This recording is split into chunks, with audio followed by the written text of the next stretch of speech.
नमस्कार, बहुत बहुत स्वागत है आपका वेकअप जिंदगी में। आपके साथ मैं हूं अभिलाषा। सुबह की ये शुरुआत ताज़ा खबरों के साथ करेंगे हम, और दुर्गा पूजा की भी धूम है, उसके भी कई रंग दिखाएंगे आपको। आइए शुरुआत करते हैं वेकअप जिंदगी की उन खबरों के साथ जो अखबारों की लीड स्टोरी है। सबसे पहले अगर हम बात करें अखबारों की लीड स्टोरी की, जो लगभग सभी राष्ट्रीय अखबारों ने अपने मुख्य पृष्ठ पर छापा है, तो वो है दलाली वाले बयान पर बीजेपी अध्यक्ष अमित शाह का राहुल पर पलटवार। अमित शाह ने राहुल पर निशाना साधते हुए कहा कि राहुल ने सेना के मनोबल को तोड़ने वाला बयान दिया है। और कई अखबारों ने जैसलमेर में राजनाथ सिंह के बयान को लीड बनाया है, और जिसमें राजनाथ सिंह ने कहा है कि 2018 तक पाक से लगी सीमाएं सील कर दी जाएंगी। जितनी भी अखबार हैं, जहां अमर उजाला लिखता है खून की, उससे पहले देख लें सीमा सुरक्षा से जुड़ी हुई ये खबर, जहां राजनाथ सिंह ने जैसलमेर में बेहद अहम समीक्षा बैठक की भारत पाक बॉर्डर के पास वाले राज्यों के मुख्यमंत्रियों के साथ, गृह मंत्रियों के साथ, और ये ऐलान किया कि 2018 तक सील कर दिया जाएगा बॉर्डर को पूरी तरह से। और दूसरी तरफ शाह की खबर अगर देखें तो खून की दलाली पर बोले शाह, राहुल के तो मूल में ही खोट, और दलाली के बयान पर दंगल, ये अखबार ने सुर्खी ली है। और खून की दलाली पर सियासी संग्राम, चौतरफा घिरे राहुल। अलग अलग राजनीतिक पार्टियों ने भी शब्दों के चयन को गलत कहा और कहा कि राहुल गांधी को अपने शब्दों के चयन का ख्याल रखना चाहिए था। और बीजेपी ने तो सीधे तौर पे कहा कि ये सेना के मनोबल को तोड़ने जैसा है। इसके अलावा अगर अखबारों में कुछ और हम सुर्खियों की बात करें तो सरकार ने पहली बार किया ट्रिपल तलाक का विरोध, ये खबर भी देखने को मिल रही है। और सुप्रीम कोर्ट में अपना हलफनामा दाखिल किया कि लैंगिक भेदभाव है दरअसल ट्रिपल तलाक। इसके अलावा अमर उजाला की अगर हम खबर देखें तो उसने भी इसे लीड स्टोरी के तौर पे लिया है। टॉप पे 3 तलाक खत्म करें, केंद्र सरकार ने सुप्रीम कोर्ट में दाखिल किया हलफनामा। और यही अहम खबरें हैं जो आज अखबारों में, लगभग सभी राष्ट्रीय अखबारों में छाई हुई हैं। और जो अमित शाह ने राहुल गांधी पर जो पलटवार किया, उसे अगर हम ध्यान से देखें तो कई अहम बातें इसमें निकलकर सामने आई है। शाह ने जो सवाल दागे राहुल पर कि राहुल बताएं कैसे होती है शहादत की दलाली, और कांग्रेस पाकिस्तान के साथ दिख रही है, ये सबसे बड़ा आरोप लगाया अमित शाह ने। जब पूरा देश उत्साहित है तो कांग्रेस क्यों नहीं, लगता है उनके मूल में ही खोट है। और कांग्रेस पाकिस्तान की निराशा के साथ दिख रही है, और आतंकियों के साथियों को बचाने के लिए यूपीए कानूनी दाव भी चल रही थी। ये बड़े आरोप उन्होंने लगाए, और इसे सीधे तौर पे चुनाव से जोड़कर देखा जा सकता है। इधर कोयला बोफोर्स की दलाली किसने की, भ्रष्टाचार को लेकर भी आरोप लगाया गया। दलाली शब्द बोलकर राहुल ने सभी सीमाएं लांघ दी हैं, और वो किसी दलाली की बात कर रहे हैं। कोयला बोफोर्स, 2G एम्ब्रॉयर में दलाली किसने की, और राहुल बताएं कि शहादत की दलाली कैसे होती है। बीजेपी के लगभग सभी सीनियर नेताओं ने इस पर पूरी तरह से निशाना साधा। रविशंकर ने भी कहा कि कांग्रेस देशभक्ति से ज्यादा राहुल भक्ति में डूबी हुई है। तो ये खबर सबसे ज्यादा सियासत में छाई रही। चौतरफा हमले में घिरे रहे राहुल गांधी अपने बयान को लेकर, अपने शब्दों के चयन को लेकर। और इधर जम्मू कश्मीर की अगर हम बात करें तो वहां पर शोपियां में पुलिस चौकी पर आतंकी हमला हुआ है। ये सबसे अहम खबर हम कह सकते हैं कि जम्मू कश्मीर के शोपियां में पुलिस चौकी पर आतंकी हमला हुआ है। इससे पहले बारामूला और इससे पहले हंदवाड़ा में हमला हुआ था, जिसके बाद जम्मू कश्मीर के शोपियां में हमला हुआ है। और बताया जा रहा है कि एक जवान इसमें शहीद हुआ है, जबकि आतंकियों की फायरिंग में 2 लोग जख्मी भी हुए हैं। और आतंकी हथियार लूटने के मकसद से आए थे। पुलिस ने बताया कि आतंकियों ने शुक्रवार देर शाम जामनगर इलाके में पुलिस चौकी पर हमला बोल दिया था। आतंकियों की फायरिंग में 2 पुलिस वाले और एक आम नागरिक जख्मी हुआ है, और बाद में घायलों में से एक पुलिस वाले ने दम तोड़ दिया। सुरक्षा बल आतंकियों की धरपकड़ के लिए इलाके में सर्च ऑपरेशन चला रहे हैं।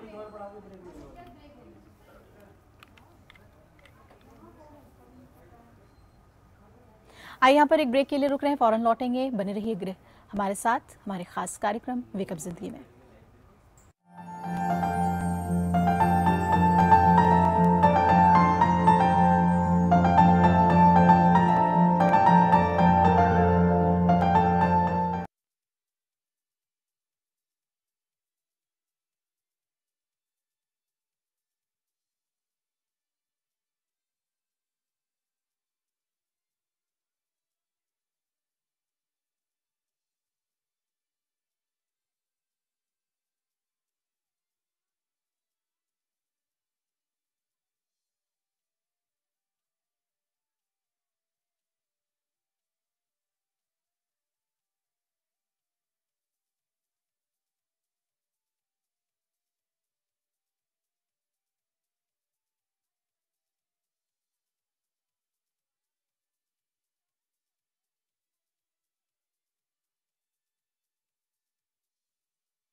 ब्रेक के बाद स्वागत है आपका वेकअप जिंदगी में। केंद्रीय गृह मंत्री राजनाथ सिंह पाकिस्तान के साथ जारी तनाव के बीच अंतर्राष्ट्रीय सीमा से जुड़े 4 राज्यों में मौजूदा सुरक्षा व्यवस्था की समीक्षा करने के लिए शुक्रवार को जैसलमेर पहुंचे और पाकिस्तान से सटे 4 भारतीय राज्यों के मुख्यमंत्रियों के साथ सुरक्षा समीक्षा को लेकर बैठक के बाद राजनाथ सिंह ने कहा कि दिसंबर 2018 तक भारत पाक सीमा को सील कर दिया जाएगा। एनएसए और मुख्य सचिव इसकी निगरानी करेंगे और ये भी कहा कि पूरी योजना बनकर तैयार है कि अगले 2 सालों में सीमा को सील करने का काम कैसे पूरा किया जाए। और इसके साथ ही उन्होंने गृह राज्य मंत्री किरण रिजिजू के साथ जैसलमेर में सीमा वाले इलाकों में सुरक्षा स्थिति का जायजा भी लिया और कहा कि सीमा पर आधारभूत संरचनाओं के विकास के साथ दुर्गम हिस्से को सील करने के लिए अत्याधुनिक तकनीक का इस्तेमाल किया जाएगा। पाकिस्तान की ओर से आने वाले आतंकियों के बार-बार हमले को देखते हुए सरकार ने सीमा को पूरी तरह से सील करने का फैसला किया है। 3000 किलोमीटर से लंबी सीमा का अधिकांश हिस्सा कटीले तार से घिरा हुआ है, लेकिन नदियों के बीच कश्मीर के पहाड़ी इलाके और कच्छ में बाड़ लगाना संभव नहीं है। राजनाथ सिंह ने कहा कि सीमा की पुख्ता निगरानी के लिए बकायदा बॉर्डर सिक्योरिटी ग्रिड बनाया जाएगा और लगातार इसकी निगरानी की जाएगी। तो ये बेहद अहम फैसला लिया गया है भारत पाक बॉर्डर के सुरक्षा के मद्देनजर जो भारत सरकार ने लिया है। और समीक्षा बैठक के बाद ही उन्होंने कहा कि घुसपैठ को रोकने के लिए अब यही रास्ता बचा है कि पूरी तरह से सील कर दिया जाए भारत पाक बॉर्डर को। देश की सुरक्षा अधिकारी और राज्यों के भी गृह मंत्री इस बैठक में मौजूद थे और एक बेहद पुख्ता निष्कर्ष पर, ठोस निष्कर्ष पर पहुंचे। इस बैठक के बाद उनके साथ राज्य गृह मंत्री किरण रिजिजू भी थे। यह बैठक इसलिए बुलाई गई थी कि होम मिनिस्ट्री ने एक टारगेट तय किया है कि इंडो पाक सीमा को दिसंबर 2018 तक पूरी तरह से सील कर दिया जाए और 2018 तक, दिसंबर 2018 तक भारत पाक सीमा को पूरी तरह से सील करने का जो फैसला हम लोगों ने किया है, इस लक्ष्य को हासिल करने के लिए जो भी एक्शन प्लान तैयार किया है वह एक्शन प्लान पूरी तरह से टाइम बाउंड है।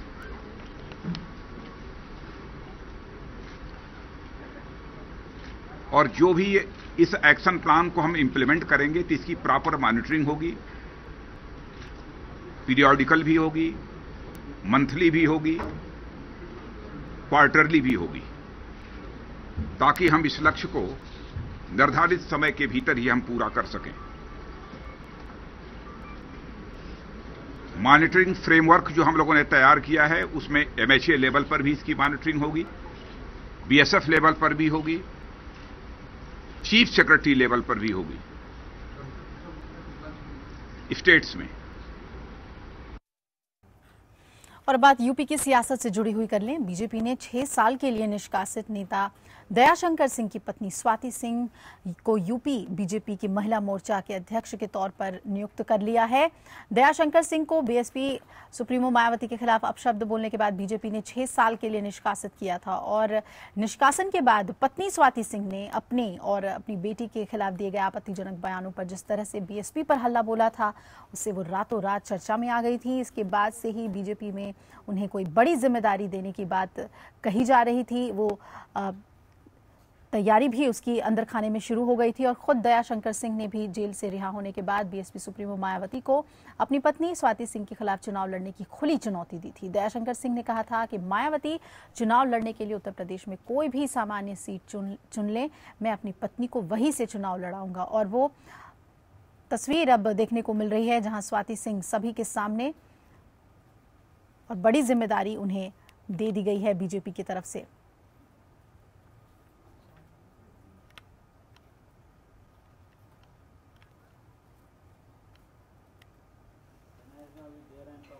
तो बीजेपी नेता दयाशंकर सिंह की पत्नी स्वाति सिंह यूपी बीजेपी महिला मोर्चा की अध्यक्ष नियुक्त कर दी गई हैं। बड़ी जिम्मेदारी उन्हें मिली है और मायावती के खिलाफ अपशब्द बोलने के बाद बीजेपी ने 6 साल के लिए दयाशंकर को निष्कासित किया था, लेकिन पत्नी ने पूरा भार संभाला था डिफेंड करने के लिए उन्हें, और अपने और अपनी बेटी के खिलाफ कहे गए अपशब्दों पर भी उन्होंने करारा हमला बोला था।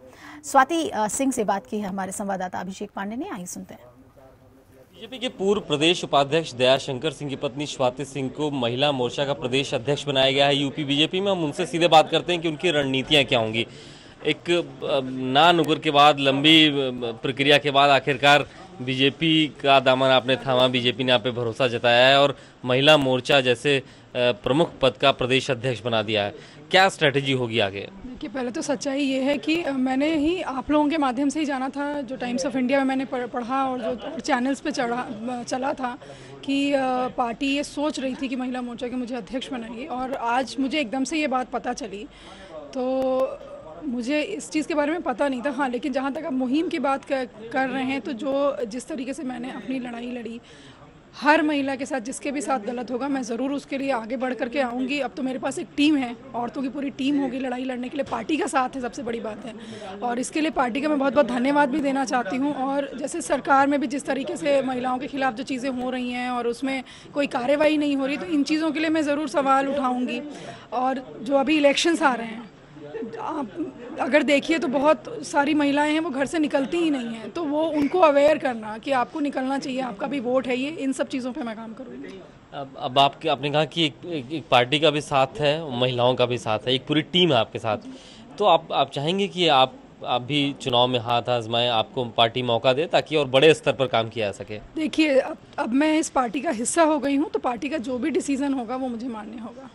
और आप चाहेंगी दयाशंकर सिंह की फिर से भाजपा में वापसी हुआ, आप पैरवी करेंगे उनके लिए? ये पार्टी का अपना डिसीजन होगा, इस विषय में मैं कुछ कहना नहीं चाहती हूँ। और जो तमाम जो विवाद हुआ था बहुजन समाज पार्टी के अध्यक्ष के साथ, आपको लगता है कि अब आपको एक पोर्टफोलियो मिला है, अब आपको काम करने में आसानी होगी और उन मुद्दों पे आप ज़्यादा मुखरता के साथ सड़कों पे उतर सकेंगी? अब देखिए, कहीं ना कहीं पार्टी ने मेरी लड़ाई को एक्नॉलेज किया है, तभी उन लोगों ने मुझे इस पद के लायक समझा। तो ये मैं ज़रूर कहूँगी कि हाँ, पूरा देश, पूरा प्रदेश मेरे साथ था, अब एक पार्टी का भी साथ हो गया, तो कहीं ना कहीं मैं ज़रूर स्ट्रांग हुई हूँ। और सिर्फ एक मेरी बेटी और मेरे घर की औरतों की लड़ाई अब नहीं रह गई थी, ये हर औरत के मान सम्मान की बात थी। तो बिल्कुल लड़ाई लड़ेंगे हम लोग, और स्ट्रांग होके लड़ेंगे, और हर किसी के लिए लड़ाई लड़ी जाएगी जिसके साथ भी गलत होगा। जो भी गलत करेगा, चाहे वो कोई भी हो, उसके खिलाफ हम लोग खड़े होंगे। बहुत बहुत शुक्रिया। तो बीजेपी ने एक बड़े मूव के तहत दयाशंकर सिंह की पत्नी स्वाति सिंह को प्रदेश भाजपा में महिला मोर्चा का अध्यक्ष बना दिया है। दयाशंकर सिंह हालांकि पार्टी में नहीं है, लेकिन उनकी मौजूदगी जरूर देखी जा सकती है। कैमरामैन अजय के साथ अभिषेक पांडे, APN, लखनऊ। तो स्वाति सिंह इस नई जिम्मेदारी को कितने बेहतर तरीके से संभालती हैं बीजेपी के लिए, और आने वाले चुनाव में क्या सहयोग देती हैं पार्टी को, ये अहम है। आइए लखनऊ स्टूडियो का हम रुख कर लेते हैं। मेरे सहयोगी खुर्रम निजामी जुड़ रहे हैं ज़्यादा अपडेट के साथ। खुर्रम, पहले से ही वैसे ये कयास तो लगाए जा रहे थे कि स्वाति सिंह एक्टिव पॉलिटिक्स में आ सकती हैं, और अब एक नई जिम्मेदारी भी उन्हें दे दी गई है। इंटरव्यू भी हमने सुना उनका, काफ़ी उत्साहित हैं। क्या लग रहा है, बीजेपी की क्या रणनीति के तहत उन्हें ये जिम्मेदारी दी गई है?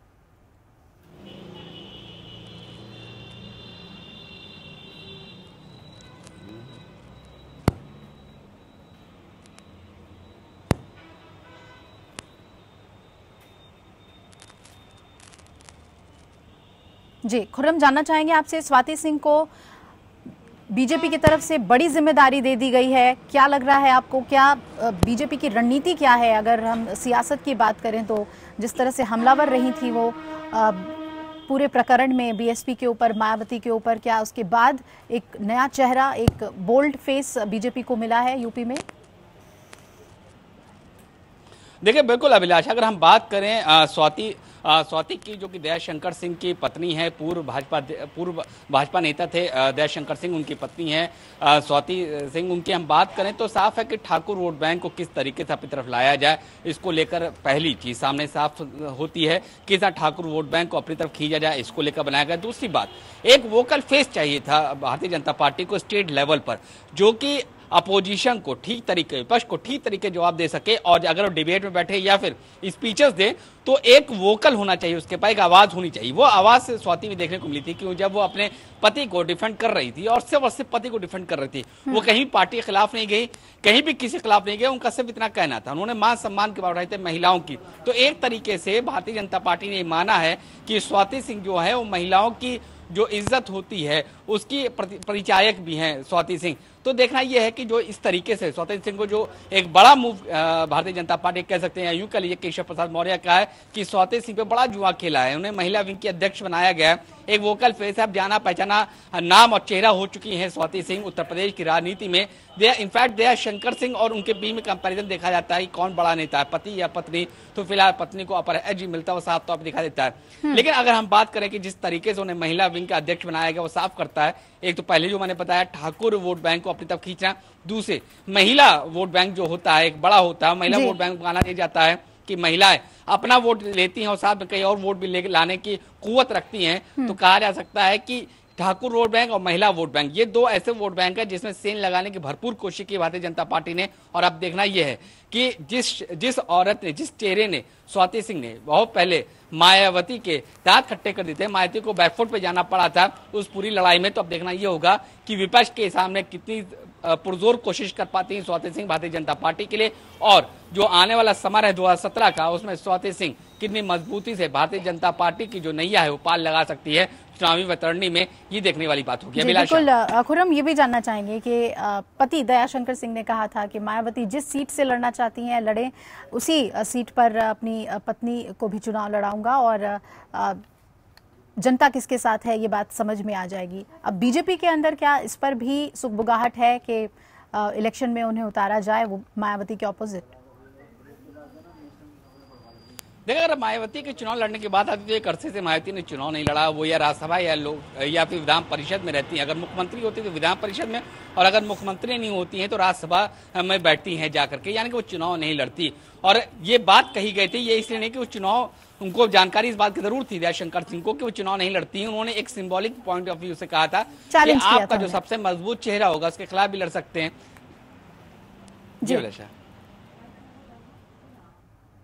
देखना यही है कि मायावती चुनाव लड़ती नहीं, लेकिन जो बात कही गई तो वो इस सिंबॉलिक की बात कही गई थी कि आपका जो मजबूत चेहरा है उसके खिलाफ भी स्वाति सिंह लड़ सकती है और जीत सकती हैं। मायावती एक सिंबॉलिक थी, क्योंकि सबको मालूम है मायावती चुनाव नहीं लड़ती हैं।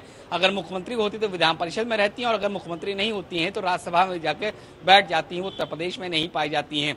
लेकिन जो सबसे अहम बात है, अगर ये जो चैलेंज दिया गया था मायावती को, मैं आपके खिलाफ भी चुनाव लड़ सकती हूँ, या फिर दयाशंकर सिंह ने कहा था कि उनकी पत्नी मायावती के खिलाफ भी चुनाव लड़ सकती हैं, ये बताने की कोशिश की गई थी कि आप कितना बड़ा भी चेहरा ले आइए, अगर स्वाति सिंह उनके अगेंस्ट चुनाव में खड़ी हो जाएंगी तो उनको बहुत दिक्कतों का सामना करना पड़ेगा चुनाव जीतने के लिए, चुनाव की रणनीति फिर से बनानी पड़ेगी। तो अब देखना यही है कि आखिर वो कौन चेहरा, साथ में ये भी देखना होगा भारतीय जनता पार्टी क्या टिकट देती है कि नहीं स्वाति सिंह को, और अगर देती तो कहाँ देती है और किसके खिलाफ देती है, बहुजन समाज पार्टी का कौन कैंडिडेट वहां होगा, ये सब देखने वाली बात होगी। लेकिन ये सब फ्यूचर की बात है, बहुत आगे की बात है, क्योंकि अभी उन्हें एक बड़ी जिम्मेदारी दी गई है, महिला विंग के अध्यक्ष बनाया गया है। जाहिर सी बात है दौरे बहुत होंगे, पुनर्गठन को दोबारा करना पड़ेगा, जातीय समीकरण बैठाना पड़ेगा, बहुत कामों का स्वाति सिंह के पास। लेकिन ये बात जरूर कहा जा सकता है कि जिस तरीके से स्वाति सिंह को एलिवेट किया भारतीय जनता पार्टी ने, वो साफ बताता है कि 2017 के समर को जो बीजेपी की चुनावी वतरणी है उसको पार लगाने की भरपूर कोशिश कर रही, स्ट्रेटजी बनाया जा रहा है। और अब देखना यह है कि जो स्ट्रेटजी बनने शुरू हो गई भारतीय जनता पार्टी में, उसमें कितनी कामयाबी मिलती है भारतीय जनता पार्टी को 2017 में, ये देखने वाली बात होगी। बिल्कुल बने रहिएगा आप हमारे साथ। और राजनीति के क्षेत्र में पहला कदम बढ़ा दिया है स्वाति सिंह ने, और क्या महिलाओं के सम्मान की बात जो बीजेपी कहती है, लेकिन जो पति ने बयान दिया था जिसकी उन्होंने खुद भी भर्त्सना की थी, उसी राह पर वो आगे चलती हैं, यानी ये बड़ा सवाल है। एक छोटे से ब्रेक के लिए हम यहाँ पर रुक रहे हैं, ब्रेक के बाद लौटेंगे और कुछ और अहम खबरों का रुख करेंगे। बने रहिए हमारे साथ।